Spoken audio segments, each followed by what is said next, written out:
Hey cool people, I'm Nick, I'm a he/him, and I wanted to test the most effective way to level up Sora in Chain of Memories. Like my last level guide, card in the corner. Get it? Because it's Chain of Memories and I got the cards and... Okay.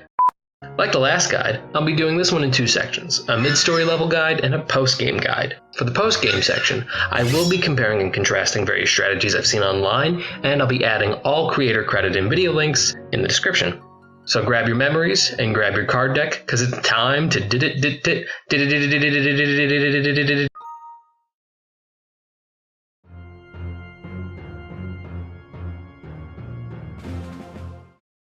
So, let's begin with the folks who just started the game. Here's a timestamp to skip to if you're past Traverse Town, but not at the endgame stuff yet, and obviously if you're just here for endgame stuff, go to the next chapter.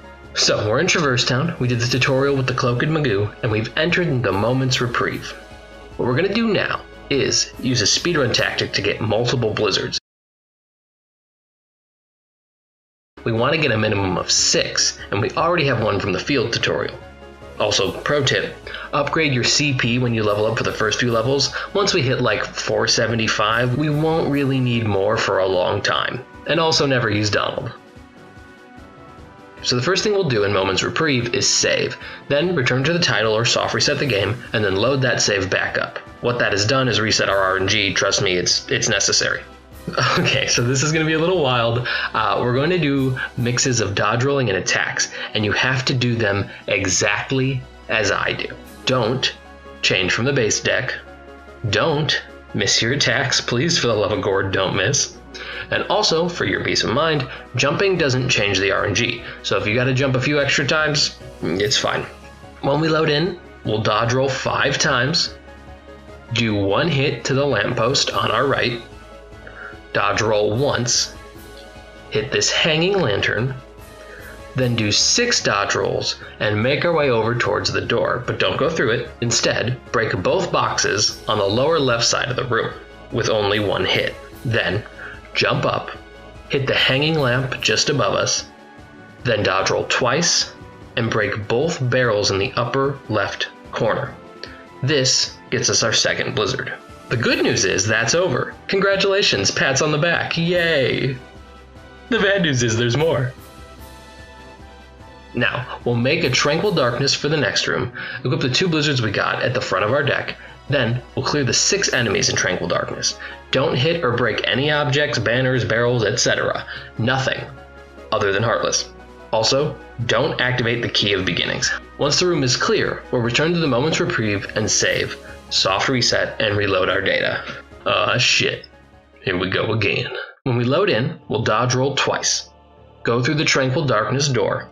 Dodge roll 3 times, then attack the small lamp above this ledge. Then we'll dodge roll once. Attack these overhead banners, and do 6 more dodge rolls. Then break the 2 corner barrels in 1 hit. Now jump on the spring, and attack the small lamp by the door. Dodge roll 2 times, attack the banners up here, netting us our 3rd blizzard. Dodge roll twice into this lower section, also grab the blizzard if you haven't already. Then break the 2 boxes in the corner with 1 hit, which gets us our 4th blizzard. Okay, so dodge rolling and hitting things is all done, right? Yes. But only if yes actually means no. So we've got 2 options. If you have another Tranquil Darkness map card, go back to Moment's Reprieve and remake the room, clear out the enemies, save and reset, then repeat the RNG manip for 2 additional blizzards. If you don't have a Tranquil Darkness, you can either try to get one from the first room, like clear out the enemies and then redo the RNG manip, or just wait until the 2nd floor and buy some magic cards from the Moogle. Once we have 6 blizzards, we can call RNG manip finish, because we're finished with it. Or if you've decided it's a problem for future you, we'll complete Key of Beginnings, add Simba and the 6 blizzards to our deck, or 4, whatever you have, and then we can continue through the game. Also, shout out to Rebel Watt's video, who explained how to do this manip, link in the description. Now let's join back with the people who skipped ahead. Skippers get slippers. I don't know. Welcome back. So after Traverse Town, but before floor 10, we'll use Moogle rooms to get more Simba and Blizzard cards if you need the latter, and we'll set up our deck like this. 3 Simbas, 6 Blizzards, about 9 attack cards, and a Cure. Also, if we run into some enemy cards, specifically Blue Rhapsody, Bouncy Wild, or Crescendo, I highly recommend using them. This setup will demolish any fight, until about floor 10.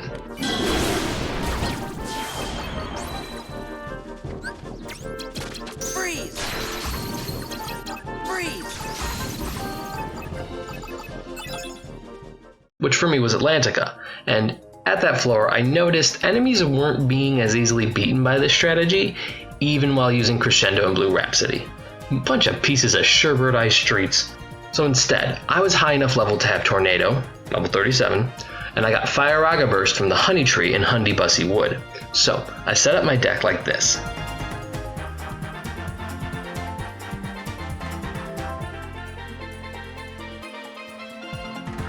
And that should work until we're level 57, when we unlock Mega Flare, and at that point, we're just gonna spam it till the 13th floor. So let me leave this section with some level paths, like what level you could be and where if you wanted to try it. Note that key to rewards section is essentially repeatedly fighting in the first room of floor 8 until you've beached yourself off, or beached a Ken off, unlocked and collected the 2 chests in each key to rewards room on floors 1 through 7. Card to my item hunt for recom if you need some help with that. And RNG dependent, fighting in the unknown room over and over can level us up pretty substantially. Also, I wouldn't recommend doing more than like 6 levels per floor, and honestly that's pushing it. I did the Overachiever path on my most recent Proud playthrough, and by the time I was in Twilight Town, I was blowing my Mega Flare all over everything. It was great. But if you'd rather kend your life than grind, I can't blame you.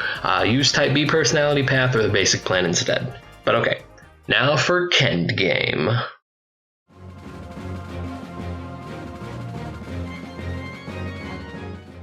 So you're at least level 57, at the 13th floor or beating the game, and just want to reach level 99.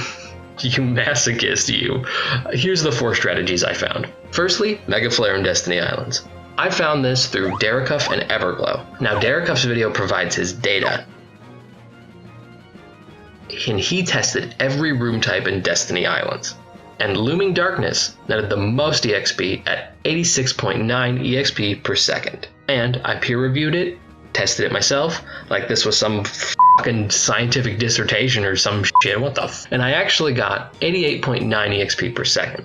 If I started the timer from when I activated the room and ended it when the screen went dark after clearing the last spawn, then it took about 3 minutes or 181 seconds. And I got 16106 EXP. I don't know how to say big numbers, leave me alone.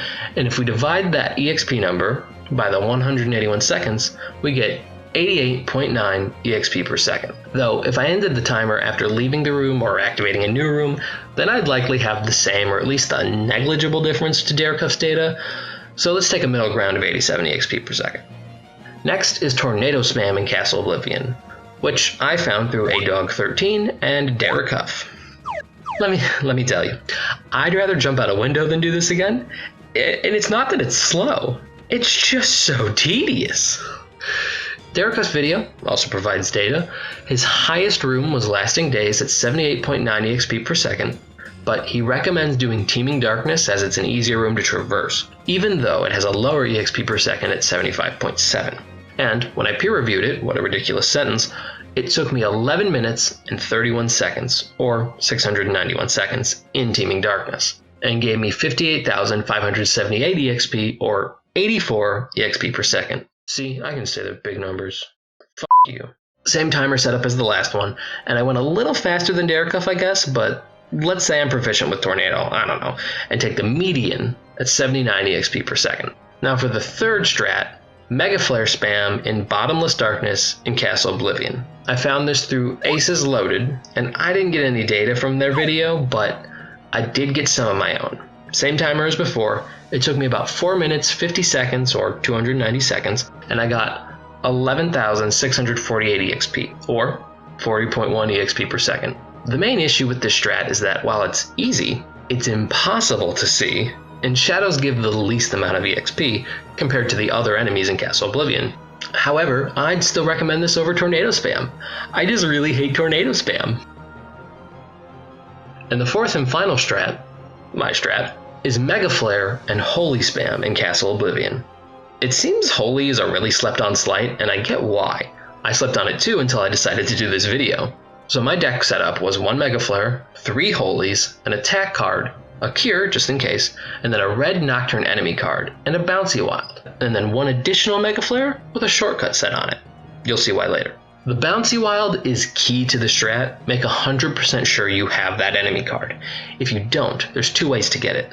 The hard way, which requires you to just defeat a Bouncy Wild last in a Teeming Darkness, Looming Darkness, or Almighty Darkness room in Olympus Coliseum. Or the easy way, which does require more dodge rolling, sorry in advance. After you get the Marluxia enemy card, go to Olympus Coliseum, set up a Moment's Reprieve, connect it to a Sleeping Darkness, and then set up a deck with a Warp Slight, collected from the Key to Rewards in Agrabah, then 12 attack cards, and the Marluxia boss card. Save and reset, load the data, then dodge roll 10 times. Go into the Sleeping Darkness, run into the shadow on the right, and you want the spawn with only 2 shadows. If you don't get it, reset, and then when you get the spawn with 2 shadows, immediately use the Marluxia card, then cast Warp, and it should drop. And this is Derekuff strat. I am not going to take credit for this. So, I tested the Mega Flare and Holy Spam in every relevant room. Black Fungus room can kick rocks. Here's my data.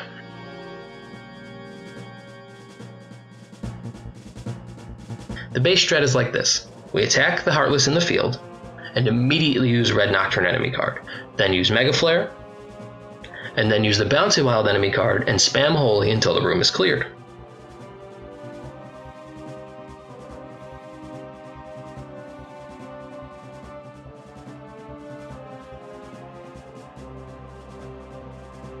Now, this can change based on a couple of spawns. If we get this spawn, then after the Mega Flare, we'll instead press down on the D-pad using our shortcut to the second Mega Flare. Use the second Mega Flare. Then return to the normal strat. We do this because there's 3 waves of Neo Shadows and 1 Mega Flare is not enough. Here is another time we can change the strat. It isn't 100% necessary to Mega Flare initially. Instead, we can use Bouncy Wild off the bat and 2 Holy, but just staying the course is fine too. It doesn't whatever. There's also a spawn with 2 Red Nocturne and a Wizard. You should still activate the Red Nocturne initially, like the enemy card, but use a Holy first. Then, when the Neo Shadow spawn, we use a Mega Flare, and then we'll activate Bouncy Wild if any enemies are left, and then spam Holy on the survivors. And finally, this spawn. The only difference is just to run behind the Defender before starting the strat, because the Defender shield blocks Mega Flare. What in the dog-faced bowling shoes is that about? So for the rooms, we'll run back to the 12th floor exit, then turn around to the 13th entrance and reset the 13th floor, clear the unknown room in this pattern. Then, on the right door, use Feeble Darkness, clear out that room. Go back to the unknown room, make a new Feeble Darkness. Repeat until we're out of Feeble Darknesses. Then do it again with Sleeping Darkness. Once we're out of that card too, we can run back to the 12th floor, then return to the 13th, and fight the unknown room on repeat, until we have a Feeble or Sleeping Darkness to activate. Alright, so that's my strat. So let's do the actual comparing and contrasting now. The least EXP strat is Mega Flare spam in Bottomless Darkness room in Castle Oblivion at 40.1 EXP per second, followed by Tornado spam in Lasting Days or Teeming Darkness rooms in Castle Oblivion at roughly 79 EXP per second. Then Mega Flare spam in Looming Darkness room of Destiny Islands, which is about 87 EXP per second. And at the top, Mega Flare and Holy spam in Feeble Darkness and Castle Oblivion, which is 106.6, but let's take the average of 103 EXP per second because of how the strat actually works.